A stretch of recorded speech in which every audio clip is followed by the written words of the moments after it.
Hello and welcome to YTV. I'm Danielle Trubo. And I'm Raleigh Cavero. Tomorrow, Old Campus will be transformed for Spring Fling. 3 student groups will share the stage with a star-studded professional lineup: Best Coast, Group Love, Macklemore and Ryan Lewis, and R.L. Grime. Caroline Pringle and Brita Yale took a closer look at how the newly shortened reading period may affect festivities tomorrow. Caroline? Thanks, Danielle and Raleigh. The annual Spring Fling is just 24 hours away. Event organizers Ethan Koretsky and Brian Epps hope that this year's acts, with headliner Macklemore and Ryan Lewis, will attract big crowds to Old Campus. Many students say that Spring Fling is a highlight of the year, but with finals looming just 3 days after the concert, will the shortened reading period put a damper on Monday's festivities? Now that the warm weather has arrived, Old Campus is already filled with lounging students awaiting Spring Fling. I just think it's going to be a lot of fun and a great way to end the year. It's so fun. It's like the best day ever. I'm actually not going to Spring Fling. I'm going back home because I use reading week as a period for vacation. Of course, we're excited for Macklemore. Should be great. I'm a big fan of Macklemore. I'm wearing actually this flannel from a thrift shop. For organizers Ethan Koretsky and Brian Epps, preparation for this popular event began months ago. So we met with the Women's Center in the fall and held an open forum, and actually quite a lot of students were there expressing their concerns about what made a successful Spring Fling, what kinds of artists were they comfortable with having on campus, because this needs to be an artist that really represents the student body. We feel like this year we've done a really good job of spreading it out a little bit, and we feel like we have a great concert ahead of us. The main acts will be Best Coast, Group Love, Macklemore and Ryan Lewis, and then R.L. Grime. We were so excited when we came to the conclusion that Macklemore and Ryan Lewis would be our headliner because they are so positive in their message. They're also incredibly dynamic and exciting to watch and listen to. They're popular, they're well respected, and they have a really good message. In addition to bringing big-name acts to campus, Spring Fling also serves as a stage for student groups to showcase their talent. Oh, just rewind and let me try to get from point A to point B before I die.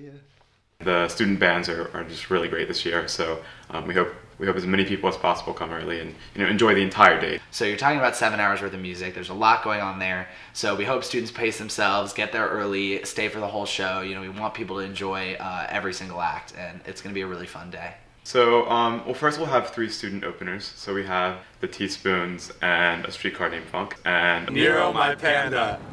They're all great, so we're really excited about that. My name is Michael Bloom, and I am a singer in A Streetcar Named Funk. We participated in Battle of the Bands. There are judges, I think it's 2 student judges and 2 faculty judges, and they choose 3 bands to perform as the student openers at Spring Fling.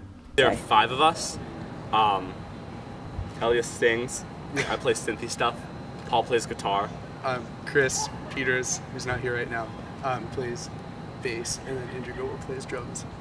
What's cool about Streetcar is that it really combines a lot of different styles. We're a group of 11 musicians, and we have a pretty diverse kind of background. So we really fuse a lot of things.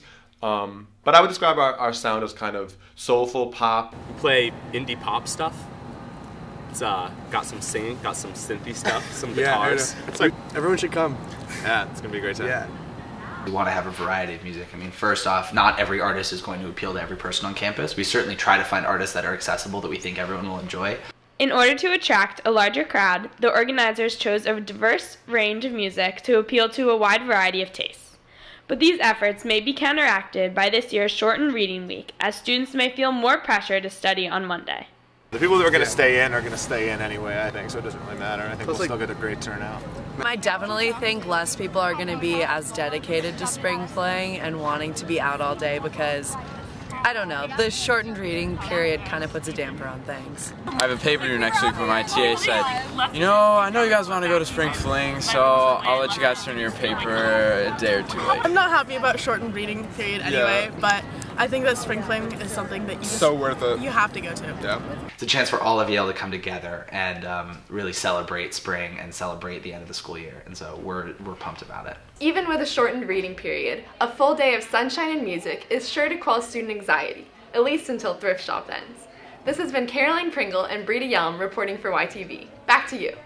Thanks, Caroline. There will be 8 acts tomorrow, beginning at 2 and ending at 9:45 with an after party at Toad's. Speaking of transforming campus, last week Commons moved the card swipe point from the front entrance to the front of the buffet. Students and dining hall staff are adapting to the changes with mixed success. Olivia and Isabel bring us an update on this issue. Olivia? Thanks, Danielle and Raleigh. This week, Commons moved the location of their food swipe counter, changing it from the front entrance to directly in front of the food. Now, whenever people enter the food area, they must swipe. We spoke to students to get their opinion on the change. I don't like them at all. Like, whenever I get food, maybe I want to get more food, and I'm not sure where am I supposed to enter? Am I allowed to get more food, get dessert, get more water? I really don't get it. The initial system was working really well.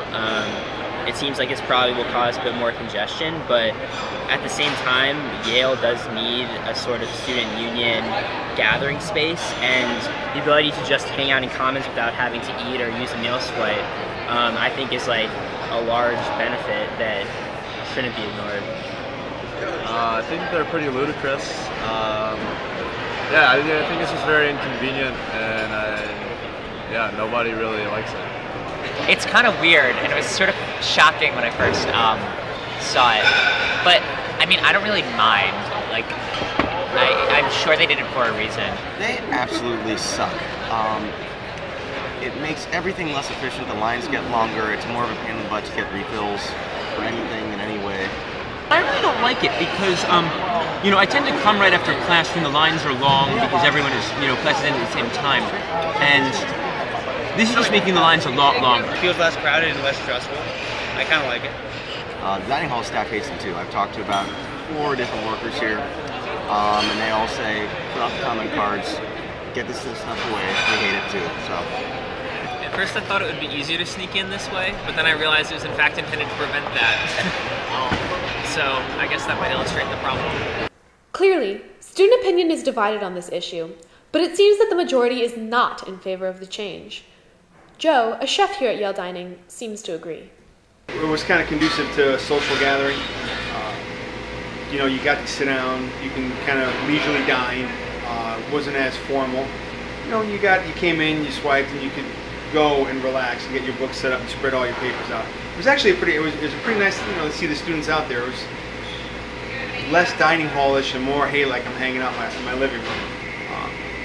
How things are now, I don't think it lends itself to a collegiate dining hall. Kathy Van Dyke, director of Yale Dining, was unavailable for comment. However, in an email to the news, she said that the main concern behind the change was students using one swipe for both breakfast and lunch, and then saving their lunch swipe for Durfees. As a result, the potential for abuse is nearly 400 meals per week.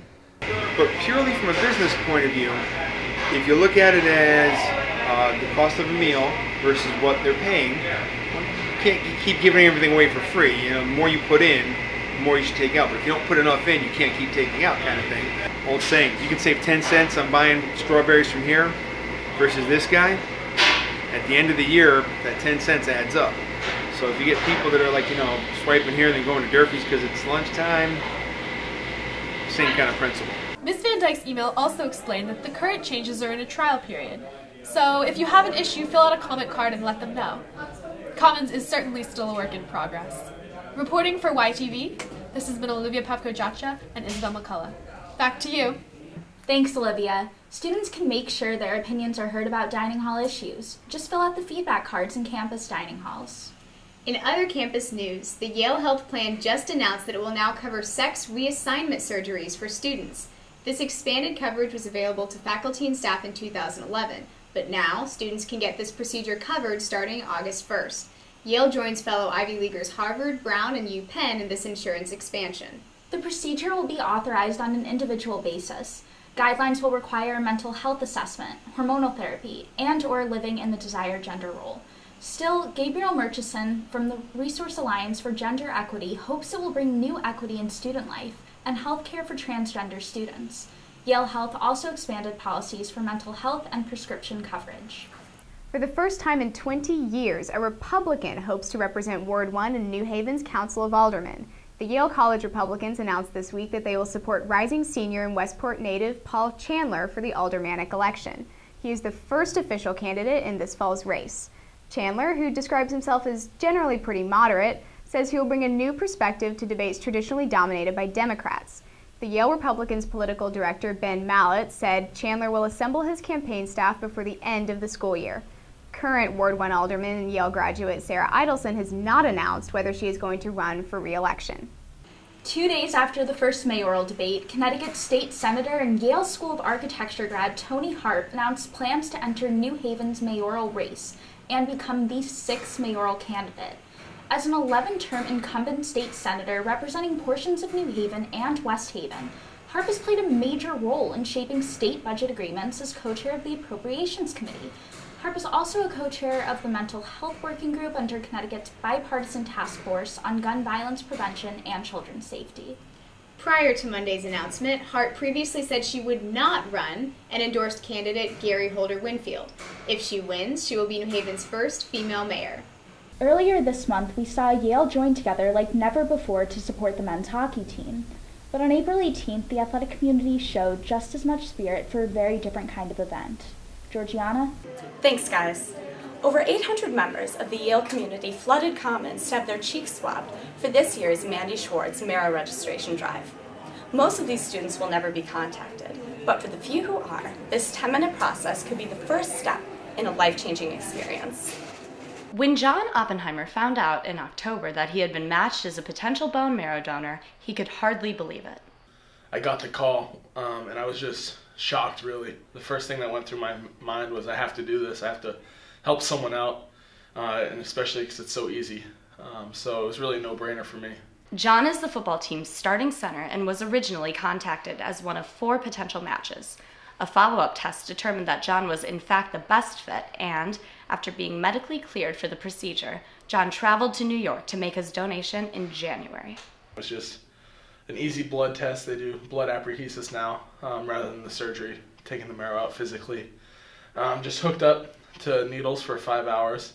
Wasn't painful at all. They took blood out one arm, through a machine to separate the cells and in the other. So it was a really easy, painless experience. The drive is held in honor of Mandy Schwartz, a former forward on the women's hockey team. Schwartz passed away in April 2011 after a 3-year battle with leukemia. In the 5 years that the drive has been held, almost 4,000 people have been registered and 17 matches have been made. So I think this year our main goal was to really get people to know what Mandy's story was and what she means to us and why it's important to keep her legacy alive. The bone marrow drive was originally the brainchild of the football team in 2009. When the team found out that Schwartz was in immediate need of a donation, the cause gained momentum and the women's ice hockey team jumped on board.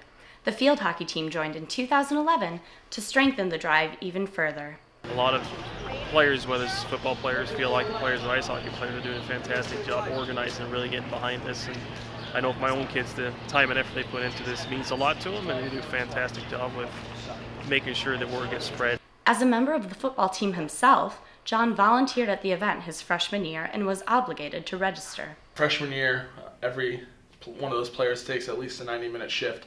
The first thing you do is sign up.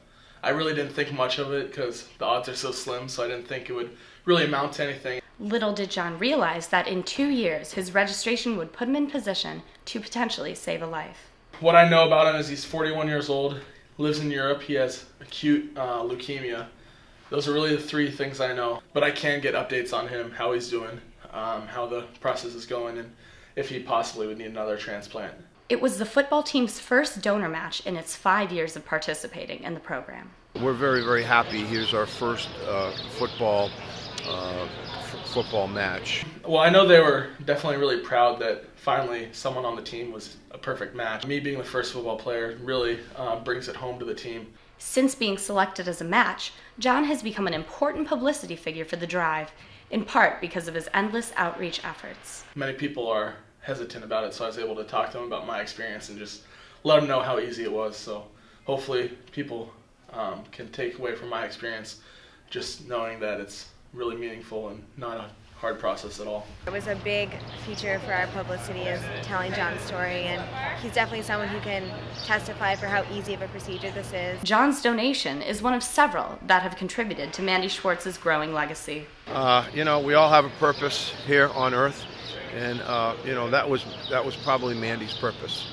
And she has established a great legacy, and everybody loved her. Her name is going to be kept in the forefront, probably forever, I hope. Despite the impact of his gift, John Oppenheimer insists that he is no hero. I'm just as much of a hero as everyone who is participating in the drive, because without the drive, without them, I wouldn't have had the opportunity. 3 of the past 4 years, the Mandy Schwartz Drive has helped Yale register more donors than any school in the country. If the drive continues to produce students as enthusiastic as John, it is sure to keep creating life-changing opportunities. For YTV, this has been Georgiana Wagman and Kevin Kucharski. Thanks, Georgiana. Hopefully John's story will generate an even greater turnout next year. Last week, 23 Yale art majors featured their projects at the show Practice, Yale Undergraduate Senior Projects in Art 2013.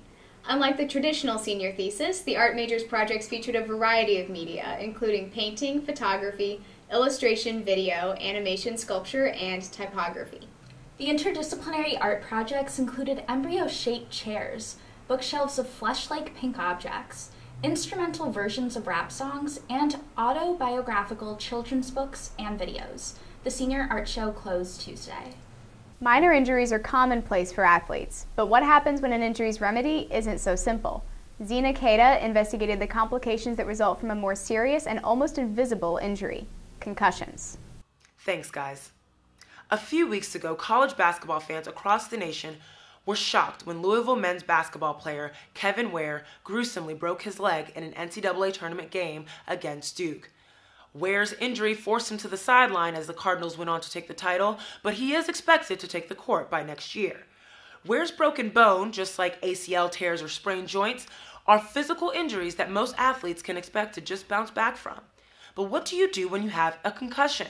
Concussions have no expected recovery period, no quick fix surgery, and no tangible rehab.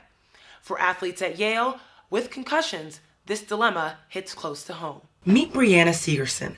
Hailing from Akron, Ohio, Brianna, or Bo as her teammates call her, played in 25 games for the Yale women's basketball team during her freshman year and entered the summer hungry to prepare for her sophomore year. But a bad car accident prevented this from happening. I did get rear-ended by a semi-truck and had really bad whiplash. I didn't hit my head on anything besides the back of the seat, but my head did go back and forth quite a few times. I remember running on the track. I ran 1 lap and I got like the worst headache. I thought I was going to pass out, but of course kept going. I was on the 2nd lap and I had to lay down on the track because I was just in so much pain. My head was pounding and I just was so exhausted. Although Brianna Segerson did not get her concussion on the basketball court, its symptomatic effects directly transformed her athletic and later her academic career. Not only was Brianna suggested by trainers and doctors to end her collegiate play in order to preserve her mental health, she was also forced to take off 3 semesters of school, for the burden of school and concussion became too heavy to bear together. Christopher Coyne, a former member of the Yale football team, can relate. After receiving his 6th concussion of his athletic career, he was also advised not to play anymore. Unfortunately, his 6th concussion came during his first week of collegiate practice. It didn't feel so bad at the time. It did not seem as severe as some of the other concussions I had had. But after practice, I started getting nauseous, throwing up, having headaches, being very sensitive to the light, and decided that it would be better to report it and treat it early on so that I can get back to playing sooner rather than later. Once the trainer told me that she would not clear me to play anymore, it was quite a transition.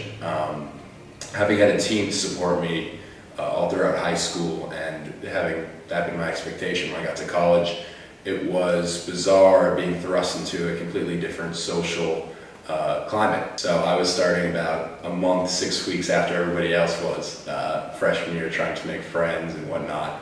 And it was difficult. It was a process. Both Brianna and Chris have had time to reconcile the idea of not playing their beloved sports ever again in college, but both admit that the period directly after receiving the concussion carried the most emotional and physical distraught for them. Nicholas Weberg, also known as Nico, is currently in the midst of that period. A regular forward on the Yale men's hockey team, Nico suffered his 2nd concussion of his career at the end of the regular season, and like Kevin Ware, had to sit on the sidelines as his team dominated postseason play. Probably the worst symptom of all of it, or the worst thing with the concussion, was like not being able to play. Obviously sitting there watching watching us win a national championship, because otherwise I would have been out there. But I mean, I couldn't be happier for the team and stuff like that, and that they know I've been part of it. I've been to every practice since. I've been to every meeting, and I feel like my team has been great. All 3 student athletes expressed their frustration with the quote-unquote treatment for concussions. In their words, it was essentially to do nothing. Not being able to do what you love, not being able to play basketball, not being able to play sports, not being able to hang out with friends or do school or watch TV. Just sitting in a dark room, no screens, no practice, no meetings, really doing absolutely nothing. I kind of just laid in a dark room, slept a lot. I started watching Glee, where I would listen to it, because I could hear the music and kind of like the song, so I would do that. Head athletic trainer Chris Pecora reaffirms these recommendations. Not just the activity return, but the cognitive return. We're now treating athletes, not only their physical activity, but their cognitive activity, the studying, computer work. Like now we eliminate lots of iPhone use and video game use. Anything where you're watching a screen can put a stress on your brain after concussion that brings on symptoms, along with reading, studying, not getting enough sleep. Protocol taken when an athlete incurs a concussion was derived at the 3rd International Conference on Concussion in Sports in November 2008 in Zurich, Switzerland.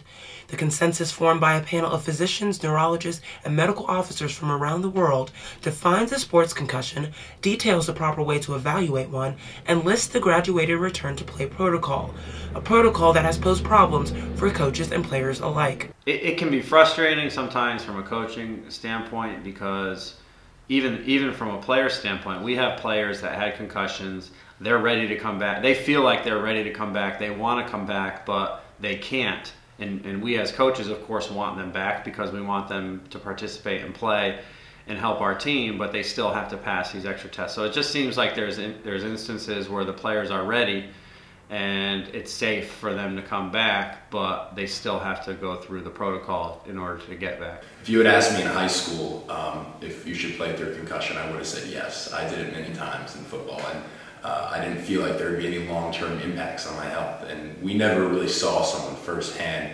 experience those symptoms. I mean, the trainer told us, oh, you can get long-term headaches and memory issues and concentration issues.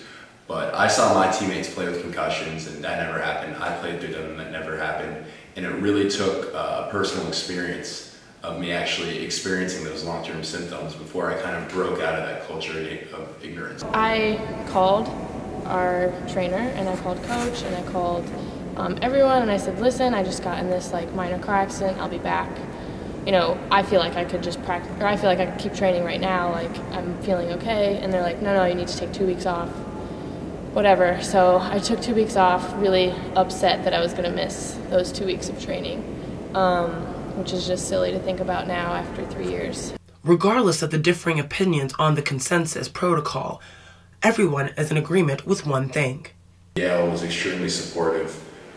The Office of Disabilities was very helpful in giving me extra time.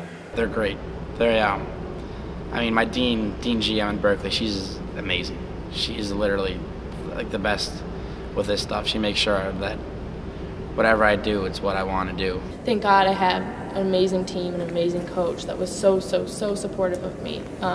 So I still got the team aspect, which is really, really helpful. For those guys that we've had that have had concussions already, and we want to avoid future concussions, so we're trying to be proactive about it. We got them these this headgear, which is it's a martial arts headgear. You'll see them, in Ultimate Fighting Championships. The academic community at Yale has worked really well with the medical community in buying into the whole protocol, buying into not just the activity return, but the cognitive return. Although considered the invisible injury, the attention that concussions have gotten in the medical and athletic sphere is very visible, including the gravity of its effects on student athletes nationwide. This proves its necessity to be taken just as seriously, or even more so, than a broken bone. Thank you, Zena. University administrators are discussing regulations to minimize concussions. With this injury's prevalence, it's important to stay educated about its treatments, effects, and prevention. Tonight we have a special appearance from the News' Weekend film critic, Becca Edelman. After last summer's To Rome with Love, you might have thought you knew Woody Allen, but Becca brings us back to a younger Woody Allen, specifically to his timeless classic, Annie Hall. Oh, God, Annie. Well, oh well. La-di-da, la-di-da, la-la, yeah. In 1977, Woody Allen's Annie Hall swept the Academy Awards. But the film didn't only win Oscars, it won hearts as well, becoming an instant American classic. Some may now associate Allen with his later pictures, with Rome or with Paris, but Annie Hall is something special, a perfect mix of romance and comedy, of neurosis and eccentricity that's almost as endearing as Woody Allen himself. The film follows Alvy Singer, a seemingly autobiographical character played by Allen himself. Alvy is a stand-up comic and television writer, just as Allen was before making it in the film industry. For cheating on my metaphysics final. You know, I looked within the soul of the boy sitting next to me. He's neurotic, obsessed with death, afraid of driving, convinced that everyone around him is an anti-Semite, and yet utterly... No, not did you eat, but Jew eat, Jew, you get it? The film chronicles Alvy's romance with Annie Hall, a small-town girl from Wisconsin who, amazingly, has just as many quirks as Alvy himself. She wears men's attire, has dreams of becoming a nightclub singer, and uses phrases like la-di-da. Annie is played by Diane Keaton, who won an Academy Award for the role. Annie Hall is a lovely romance, an in-depth character study of not merely individuals, but a relationship as a whole. But what brings me back to Annie Hall again and again is Allen's playful experimentation with style. He picks not just one style, but experiments with dozens throughout the film. For example, in one scene, subtitles let the viewer see what the characters are really thinking. In another, Allen appears in his own flashback. 6-year-old boys don't have girls on their minds. I did. For God's sake, Alvy, even Freud speaks of a latency period. Whether it's hyperbole, Allen remembers his childhood home as being literally underneath a roller coaster, or direct discourse with the camera. What do you do when you get stuck on a movie line with a guy like this behind you? Wait a minute, why can't I It's get just my maddening. opinion? These whimsical stylistic elements are placed at intervals throughout the film, distinguishing it within the tried and true romantic comedy genre. Yet, because he uses each of these stylistic choices only once or twice throughout the film, it is prevented from feeling absurdist. It merely feels personal, as close as the film can get to being told in the first person. And, of course, there's that wonderful Woody Allen humor. Victor was originally a stand-up comic, and Annie Hall was his first divergence from screwball comedies like Bananas and Sleeper. Yet Annie Hall comes before Allen's move to Europe, with films like Match Point and Vicky Cristina Barcelona. In the 1970s, Woody Allen was almost synonymous with New York. Allen's New York is certainly not a universal New York. It's an upper-class New York, an intellectual New York. But it is a beloved New York. Allen's films of this time period, Annie Hall, Manhattan, Hannah and Her Sisters, are odes to New York. We not only understand how much Allen loves his city, but we come to love it too. Woody Allen is one of modern cinema's great auteurs. He is a comic, a philosopher, a poet, and in fact, even a wonderful clarinetist. Though there are many of his films to love, there's something delightful about Annie Hall. It's Allen at his truest and at his best. Back to you in the studio. Thanks, Becca, for a fresh look at a lovable classic. As always, we leave you with our Everybody Has a Story segment. For our final broadcast, Cody Pomeran sat down with Yale University President Richard Levin. President Levin will be stepping down on June 30th after a 20-year tenure, making him one of the longest-serving presidents in Yale's history.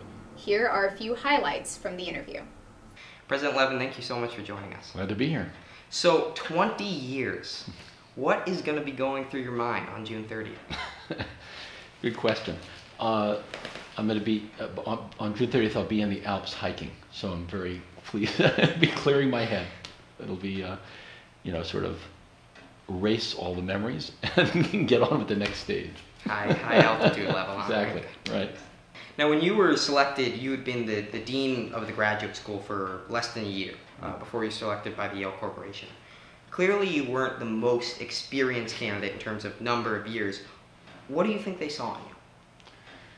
Well, I'd been chair of the economics department for 5 years. I've been active in university committees and in all kinds of other service, really from right the beginning of my term as an assistant professor. So I had a track record. I knew a lot of faculty. I had, I think, aptitude for the job. I did have ideas about what needed to be done at Yale. I mean, I had a pretty clear program from day one about the things that were most important to accomplish. So I guess they just sort of saw all of those attributes. I was an economist. I had outside experience. I didn't have leadership experience at the administrative level in Yale, but I'd done a lot of consulting to companies and government agencies, and so I had more worldly experience than a lot of faculty.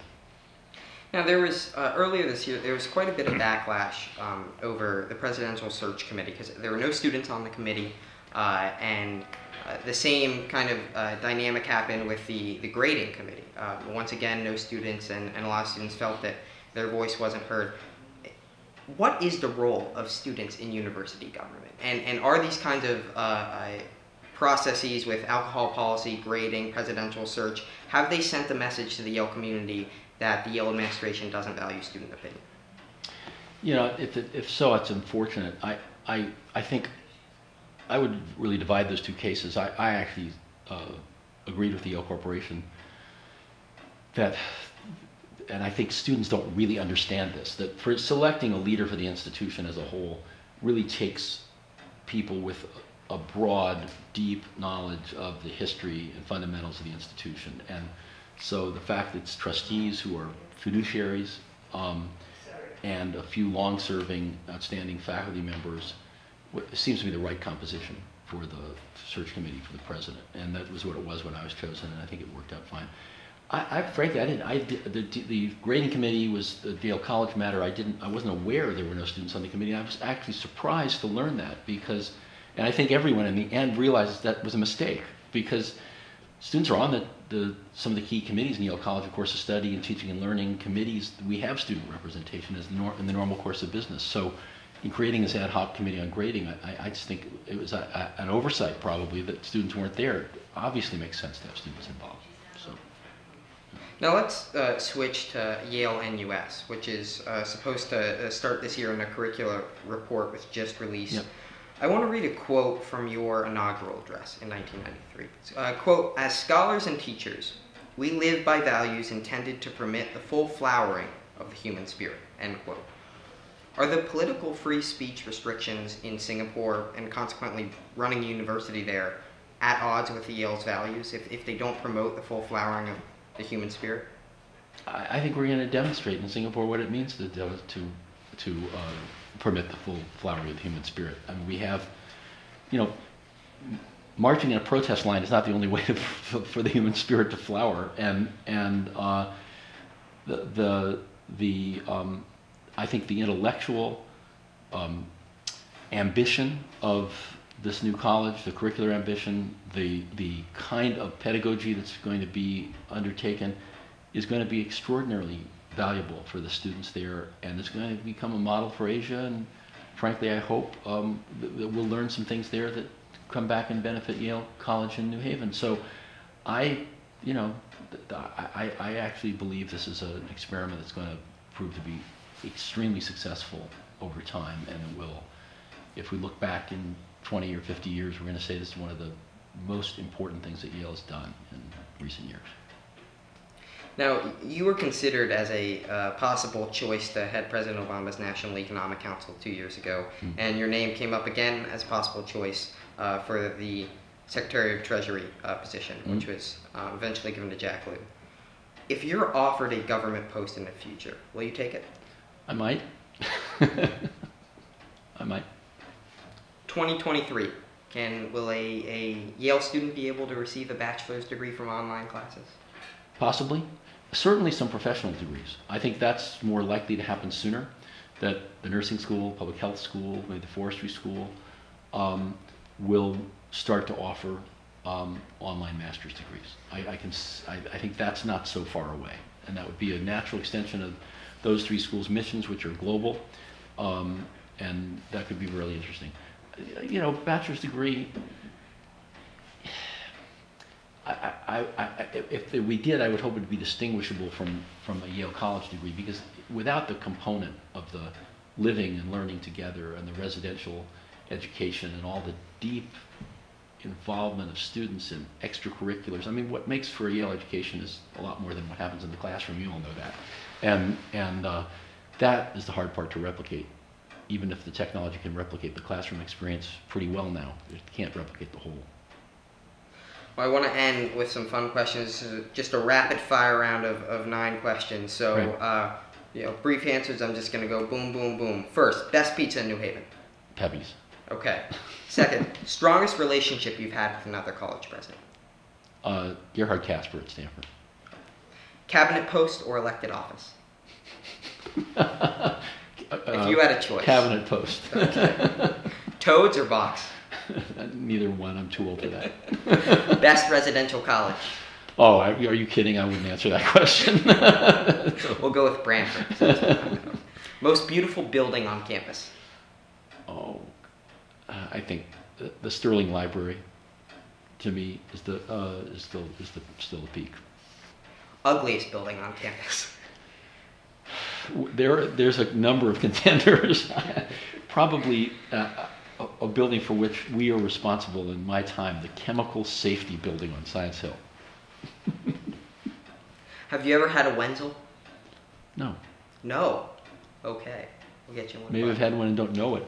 Okay. Last question. One perk of being president you will miss the most? There's so many that are fun. I think being able to pick out art for the president's house, that's been really fun. Living among, all these great works and these things from our museum. President Levin, congratulations on 20 years, and thank you so much for joining us. Thank you. And thank you for joining us this whole semester. We'll see you back next fall for more interviews with Yale's most interesting campus figures. For YTV, I'm Cody Pomerantz, and this has been another segment of Everybody Has a Story. Back to you in the studio.